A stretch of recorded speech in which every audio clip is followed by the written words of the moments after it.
Hey, everybody, it is Justin Lyons, father to Miles, Marley, Mickey, and McKinley. One of them has red hair, and I'm not telling you who. So, before we get started with this podcast, I just want to take a quick 30 seconds and give it back to you and give you an opportunity to give yourself a little bit of self-love. So, I'm going to break this out into 3 segments.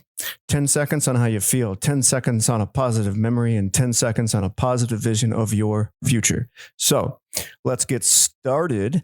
There's theme music for each 10 seconds. So enjoy the ride, dive in, take it serious. All right, let's do it. And we will do the 10 seconds of how you feel in 3, 2, 1, go.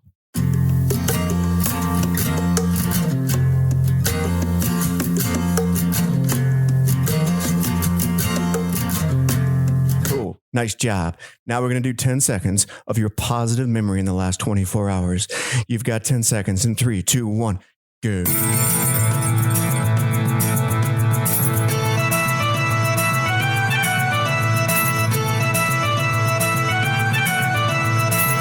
Cool. Hope you did it. If you don't have one, then think a little bit harder. So final one, 10 seconds of a positive vision of your future. Positive vision of your future. In 3, 2, 1, go.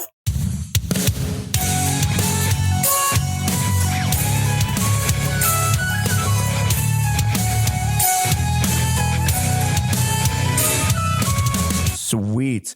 Hopefully you enjoyed that and at least could think of 1 out of the 3. And hey, let's get started. And let's kick off our exciting pre-podcast music and go.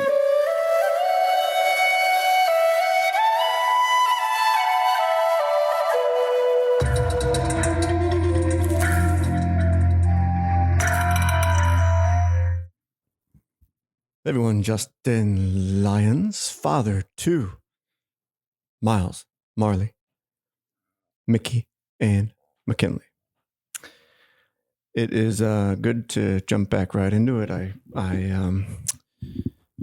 just did one, but I figured if I throw a sweatshirt on for this one, you won't tell that I just did 2 in one sitting.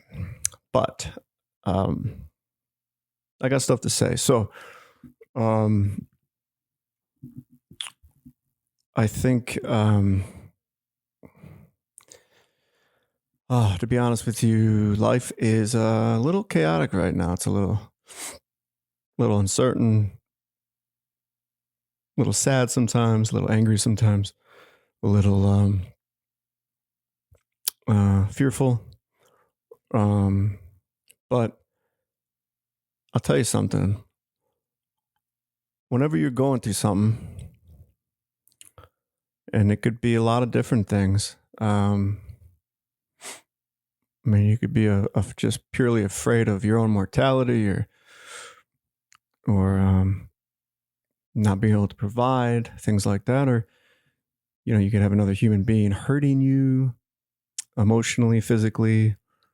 There's just a lot that us human beings have to deal with. But I'll tell you this: when you figure out who you are and what's important to you in life, and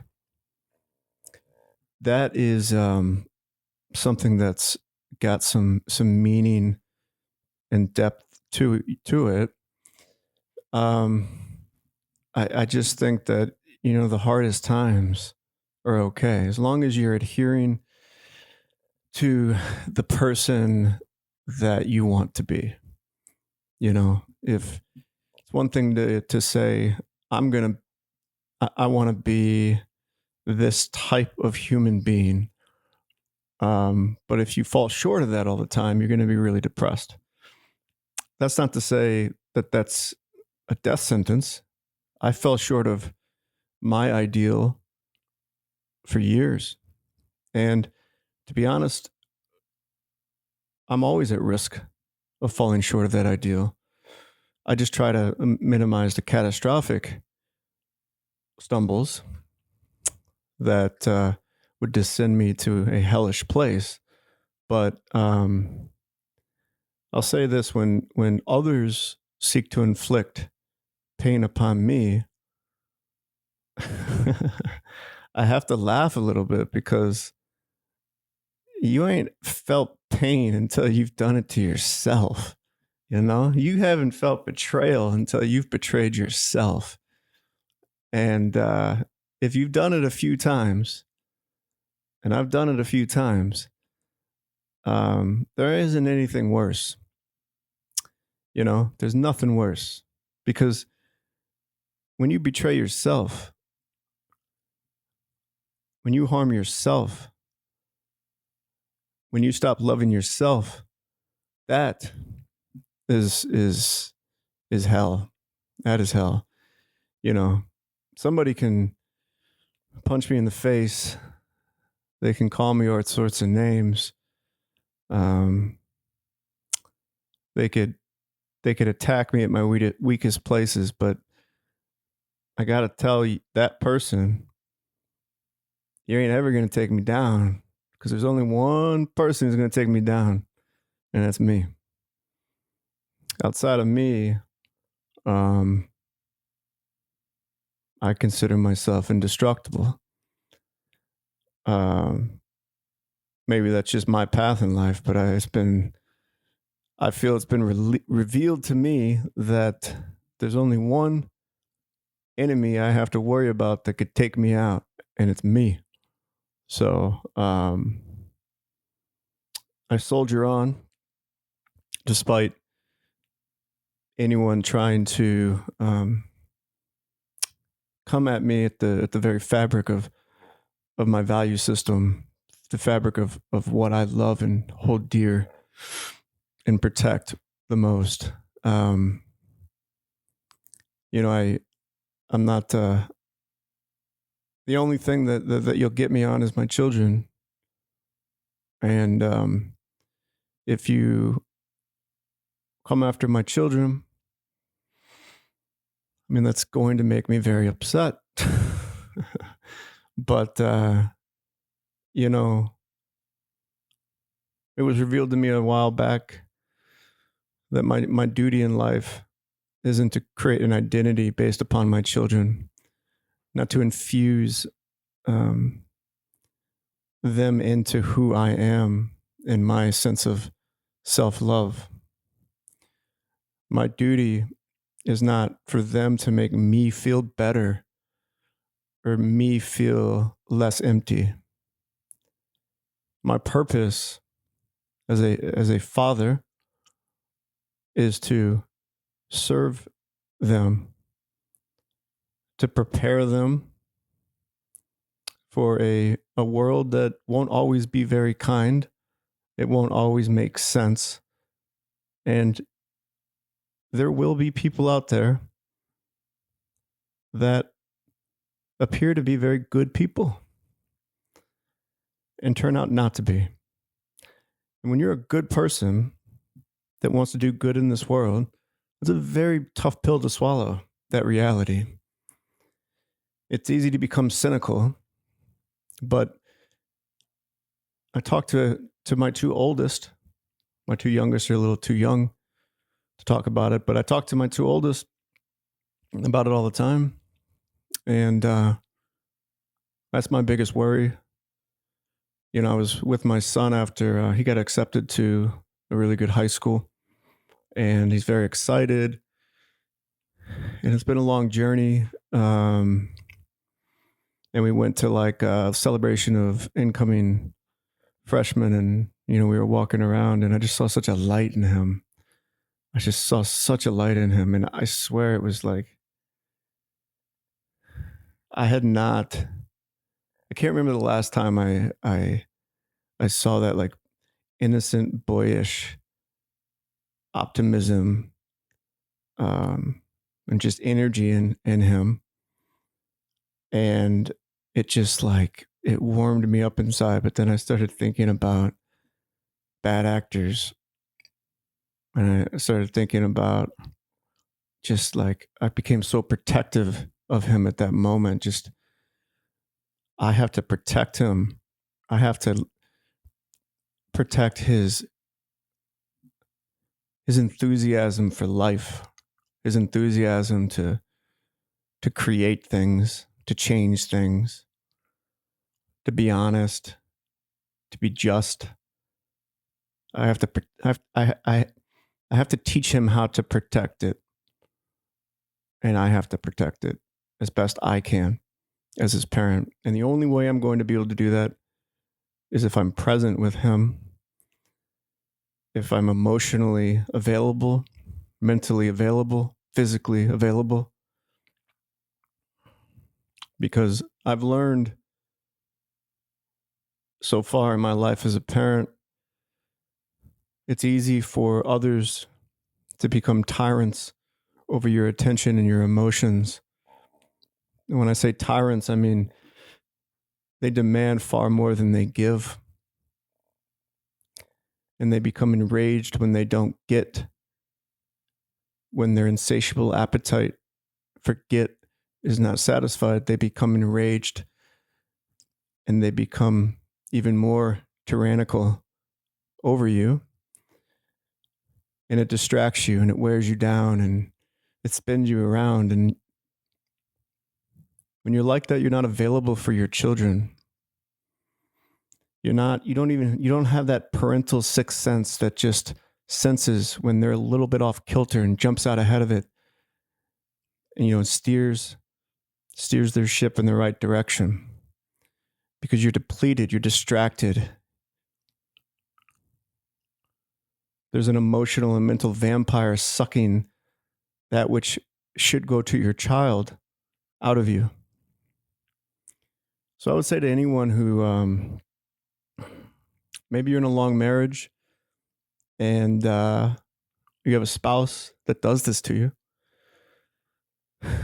If they're doing this to you, then they're not showing the proper love for you or these children, and change needs to happen. Or maybe you were in a long marriage as one of the many COVID phenomenons, lots of divorce.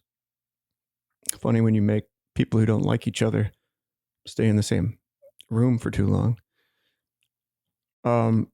If you're out there looking for a new mate, which I did, and I did it too fast, and that mate was too young, and I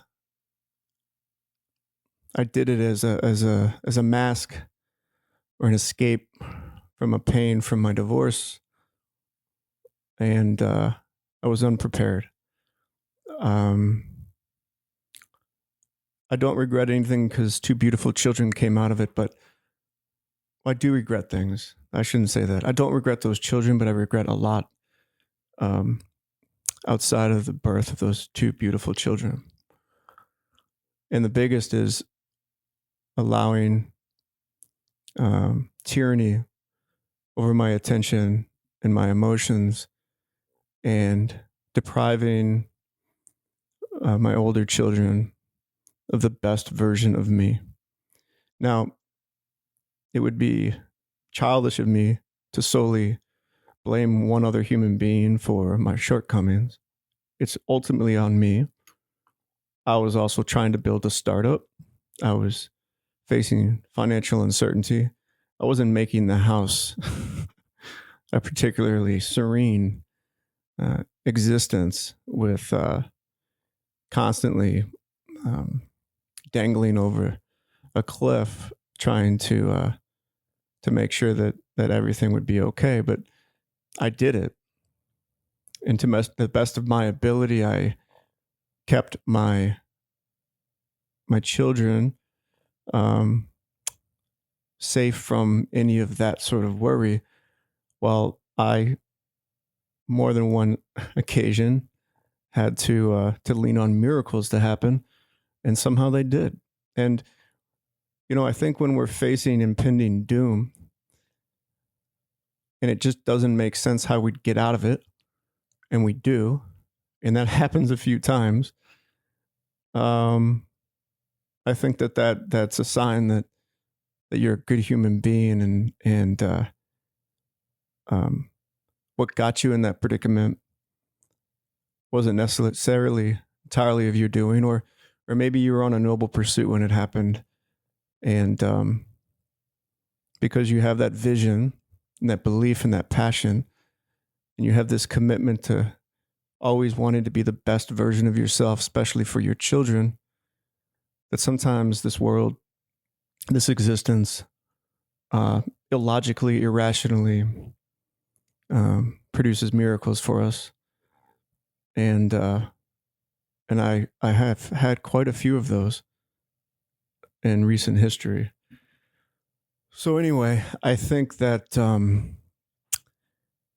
I am meandering around, and that's okay. I actually got on this thing to talk about something entirely different, but it's like I'm in the stare zone, staring out a window and just talking. So um I think, it's going back to the light that was in Miles, my son. I just man, I love him so much. I love him so much. He was my little guy for so long. Marley was my little girl for so long, and it's been rough sledding lately. And they've taken on 2 additional siblings with absolute grace and love and selflessness. I mean, I'm in constant awe of them. I admire them. I look up to them. And I guess I did a few good things, and so did their mother. But it's never ending as a parent, never ending. And we always got to be thinking every single day, am I missing something? Am I not available? Is there a fracture in our relationship? Do they still trust me? Do I trust them? Because as soon as they drift without the anchor of you, us, the parent, they're out there and we don't know where they're going. And if you were like me, you were out there drifting. And it's pretty simple what you end up doing, right? When you don't have the compass, when you don't have the anchor, when you don't have the rudder, when you don't have a map, you don't have a captain, you ain't got nothing but a boat, maybe a sail, some wind, and who the hell knows where you go. I guess you got a little motor for when you want to just get somewhere out of impulse. But maybe you just jump out of the boat and swim there. I don't know. I think I've been there, and I don't want my children to go into their teen years figuring out life on their own, because we all know what happens. They need to fit in somewhere because no one wants to be alone. They need an identity that sticks somewhere. They want to feel some sense of worth, so they find something to hitch on to. And hey, there's plenty of kids who didn't have great parents at home, and they found something phenomenal to hitch to. And then there's the alternative. So, but I'm not taking that chance. I just want to keep selflessly sacrificing and committing to all of my children. But it's a balancing act. So anyway, I'm like 16 minutes into this thing, and I suppose let me just talk about this a little bit. I don't have to do another podcast, so bear with me. I was reflecting on Blaze, which is the software company that I've been working on for about 4 years. And, it's come a long way, but it was not...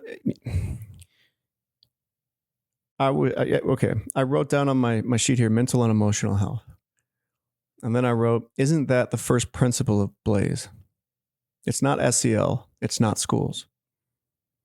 SEL is social emotional learning. So based on my experience with my son, I wanted to create an application that allowed parents and kids to simplify meaningful actions that were based on the full spectrum of your human development. So not just chores, not just homework, um, gratitude, empathy, self-awareness, social awareness, relationships, critical thinking, just the full spectrum, and make it a system that was very simple and easy to guide or let young people, self-guide themselves 5-7 minutes a day. And then also let parents use it, because broke hands don't make real good pottery. So, it's come a long way, but I feel like I'm stuck in Vietnam right now, in the jungle called education in America. And I had an epiphany, as I've some things I'm experiencing personally in my life, just witnessing how the both the character and the mental and emotional health of others, how catastrophic the effect of these things that are undiagnosed or caused and not attended to, how catastrophic the effects can be on a lot of different people. And then I had a conversation with a doctor a couple of weeks ago that was very excited about Blaze, and he kept going back to mental health. And then I was like, I met with somebody who was a former middle school teacher, and she just like took a dump all over Blaze, like just all the stupid questions that I've had to field that have nothing to do with changing lives. It's like trying to find the things wrong with something versus what's right. It's like that. It's like another pandemic in the mind, a mind of can't do, glass half empty in U.S. education amongst teachers and administrators. And, the feedback was whatever. Teachers don't have time for this. Oh, okay. Well, students are in a school for 486 minutes a day. You're telling me helping them work on their mental and emotional health, discover a more meaningful version of themselves, become aware of how they're feeling and why, and begin to set course towards a future that is sustainable and meaningful and fulfilling for them, that's not worth 7 minutes out of 486 minutes. So that's the shit that I deal with when I talk to schools. They never have time. They never have time. They got too much to do. Do what? There's nothing more important than the foundation of a young person. There's nothing more important than how a young person feels and why they feel that way. There's nothing more important than teaching a young person to remember those little good things that are happening to them so they don't get stuck in a rut. There's nothing more important than empowering young people to problem solve in their own lives, in their own environment, by coming up with simple, easy solutions. There's nothing more important than helping a young person learn how to simplify positive momentum in their life and to be able to look back and say, I'm worthy, I'm good, I like me, and I'm beginning to like more and more people around me because I'm better understanding the world. But that's not going to happen in education. So what I wrote was, schools are absolutely the worst institution to rely on for the mental and emotional health of young people. So you have this whole movement of social emotional learning. Great. You got frameworks. Great. You got content. Great. I've been talking to principals and teachers and former superintendents, students for 4.5 years. It's the need is there, but there is no will. There's too many tangled knots of bureaucracy in education to do the right thing. So, you know, I'm going to say this is going to be controversial for the 4 people that are listening. So I guess it won't get me in that much trouble. But, and I don't mean this just to say disparagingly, because you could say this in any organization, and I've been the people that I'm describing in this statement. So put your big boy and girl pants on when you hear this. But my opinion, if we're going to ask schools and teachers to be responsible for developing our children socially and emotionally, in other words, their mental and emotional health, those fundamental core life skills, if we're going to ask teachers and administrators to do that for us, I believe that's akin to asking the patients to run the asylum.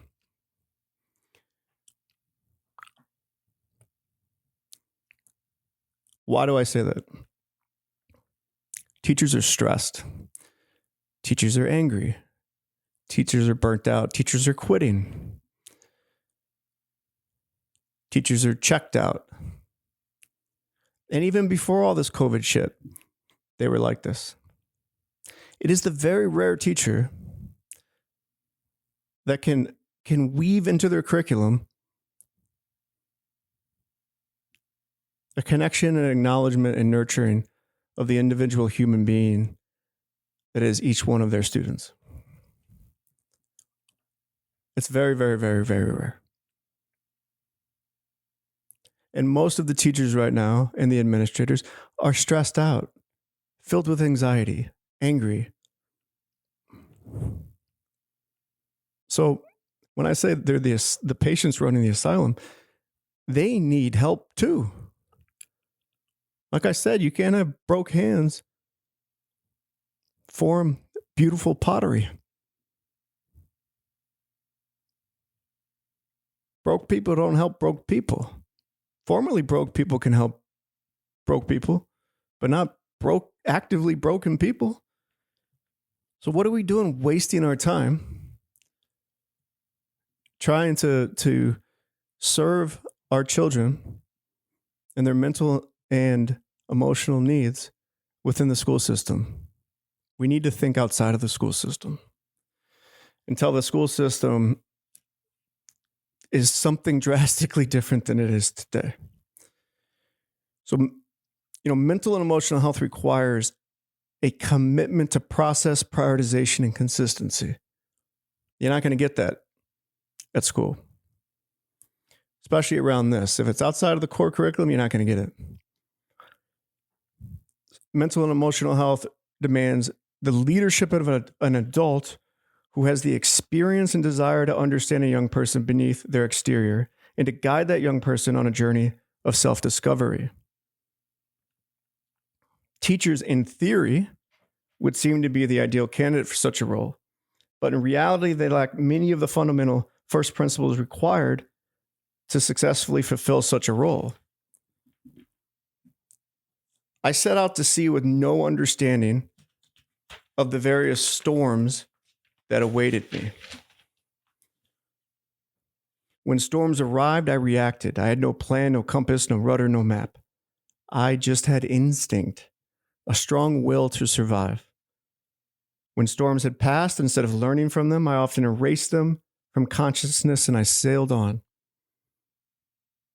When there weren't storms and I feared a storm, I again would just react. That storm I feared could have been rejection or failure or punishment or alienation. It could have been a lifetime sentence of loneliness. So often, it was my fear alone that caused me to abruptly change course and set sail blindly with the joy of temporary optimism in a new direction. The mental and emotional ill health of Americans is perhaps at an all-time high. What I just described was me as a teenager, and even into my young adult life, and if I'm not careful, into my less than young adult life. It's not knowing what your emotions really are or why they're happening. It's not having a deep understanding of the worth that is you, the talent that is you, not having a vision for your future you, not having enough self-love. There's a lot of kids in this country that don't have this stuff. And we can't underestimate how critical it is. And I don't think anyone would argue with this statement that the mental and emotional ill health of Americans is perhaps at an all-time high. Teachers, if we're talking about adults, teachers are at the top of that list. Not the top. Maybe they are. I don't know. But they're at the top. So why would we ever tap them on the shoulder to guide young people on a path to improved mental and emotional health? Like I said, broken hands don't mold beautiful pottery. I started Blaze, this idea of building a software that a lot of people could use, initially the intent being families, because I'd been working on bettering myself for the prior 10 years. That's a long time to be to working on bettering yourself. Clearly, you got some stuff to work out. Why did I have to work so hard in my adult life to better myself? Because I hadn't developed the mental and emotional skills to manage a life that was full of fear and hurt and disappointment and loneliness. What I could never figure out is why I kept sailing into storms that I willingly made the decision to set sail into. As I had mentioned earlier, the only person that can create hell for me, true hell, is me. So have at it, ladies and gentlemen out there that want to take me down. The only one that can do it is me. So, like I said, I could never figure out why I kept sailing into storms that I willingly made the decision to set sail into. Like, why do I keep steering here? Like, didn't I learn the last time? Drugs, drinking, sex, dangerous friends, financial difficulty, gossip, bad-mouthing, complaining, quitting. All storms of my own making. Well, I think I know a little bit more about why I did it today at the age of 44. A little bit more. And I think the answer lies in, number one, my lack of awareness around how I was feeling and why I was feeling that way. I was a slave to my emotions. I was either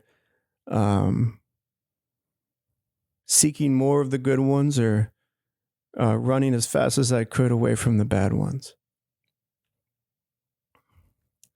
So it was those feelings that were driving my actions. And my actions were driving my outcomes. And it became a vicious circle. But it's one thing to gain awareness of an emotion. It's another thing to detach yourself from it enough to ask why and what's next. Why? Because I have a deep human need that is either being satisfied or not being satisfied. So why do I feel angry? Well, there's a deep human need that is not being satisfied right now. In my mind, it's why I feel angry. Why do I feel happy or fulfilled? Because there's a deep human need that is being satisfied. And hopefully it's a sustainable one and it's not just a short lived one. So you ask yourself, why do I feel that way? And then you ask yourself, what's next? Well, what's next is discovering healthy and sustainable ways to satisfy my needs. Are we teaching kids that? Is that a priority?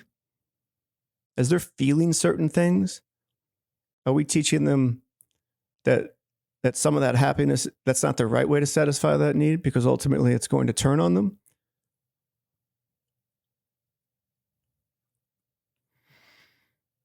Why and what's next? Nobody ever took the time to guide me through this process. I only focused on what's next without much attention paid to the what happened and the what's happening now, much less the why beneath each of these. I'll say that again. I only focused on what's next without much attention paid to the what happened and what's happening now, much less the why beneath each of these. Isn't that the story of our lives? We have a past, a present, and a future. Until only we have a past because we're dead. These days, the speed at which our story is moving is exponentially faster than any time in history, or so it seems. With that speed, we sacrifice so much, understanding ourselves and how to navigate the turbulence while also surviving is one of the great sacrifices. The speed of our lives is so fast that understanding ourselves and how to navigate the turbulence while also surviving is one of the great sacrifices. Surviving. Let's talk about that. Let's pause and focus on that for a minute. In our hierarchy of needs, it is well documented that if we are consumed with surviving, then we don't have much else left for anything super meaningful like better understanding and improving ourselves or better understanding and improving the world around us. In the traditional hierarchy of needs, the base survival needs are attributed to food, water, and shelter. Sure. Makes sense because we're dead without them. Isn't the fear of losing these things akin to not having them? In other words, do we not descend into survival mode if our fear of losing these things is severe enough? Sometimes that fear is real, sometimes less so, but who's to judge, really? If the fear feels real, then to me, it is real. It doesn't matter what you say. When we are entangled in mental and emotional suffering, that feeling and those thoughts, depending on the frequency, duration, and severity, can put our entire livelihood in jeopardy. Our income, our housing, our food supply, our relationships, our health. And this is why mental and emotional health is first principle stuff. It is also why teachers are the last people we want to tap on the shoulder and ask or beg or demand to guide the mental and emotional development of our young people. Teachers as a collective whole, on a statistical average, are suffering both mentally and emotionally. They are unhappy, they are rebelling, they are quitting. In short, they feel a way that has descended them into survival mode. I'll say that more clearly. In short, they feel a certain way that is descending them into survival mode, or perhaps more accurately stated, self-preservation mode. So what do I mean by that? They feel like shit. They feel like shit. We don't feel like we're, going to change the world and be a great provider and a great parent when we feel that way, when we're under duress, when we're so stressed out. So there we have a key concept, self-preservation mode. Enough stress, enough negative feelings, enough worry, enough mental and emotional suffering creates a lot of worry. Because when I'm in a dark place, I'm really, really concerned that I can still hold all this weight on my back to take care of my family. If I'm in a dark spot, my mind isn't clear. My energy isn't on point. It's like things aren't ticking like they need to tick. And for me to take care of a large family, everything needs to be ticking on all cylinders. I can't have one engine go out. I get worried. That's why when I get sick and I go to La La Land, I get really, really, really anxious. Because I keep telling myself, if I don't snap out of this, I'm fucked. If I don't snap out of this, I can't take care of my family. If I can't take care of my family, what good am I? It's a spiral. And that's just being sick. So you can see why somebody who's suffering from mental and emotional duress or suffering, how they would descend into self-preservation mode. I've seen the phenomenon play out throughout my career. It's not always like somebody in a super dark place, but shit, if you're at a company, as much as you want to say it's all about culture and everybody's just be good people and work hard. Yeah. Why when that guy thinks that he might lose his fucking job because this other young buck is coming up on his heels and he knows he's got a mortgage and he's got college. And you know what? He goes into self-preservation mode. He's afraid. It's ugly. It's a dark side of human nature. I might understand it, but I don't condone it. Because I think it's a side of human nature that exposes the degree in which a human being has developed the depth and strength of their character. I know it well and it's not pretty. Everything that fuels a healthy society or community is abandoned when we descend into self-preservation mode. So why did I end here? Because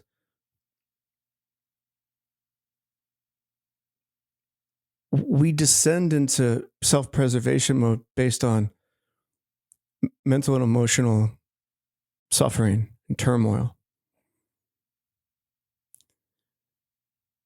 And we begin to lose our sense of character and ethics and integrity and duty to our fellow humans because we have not laid a strong enough foundation in that area. So there's two things at play here. One,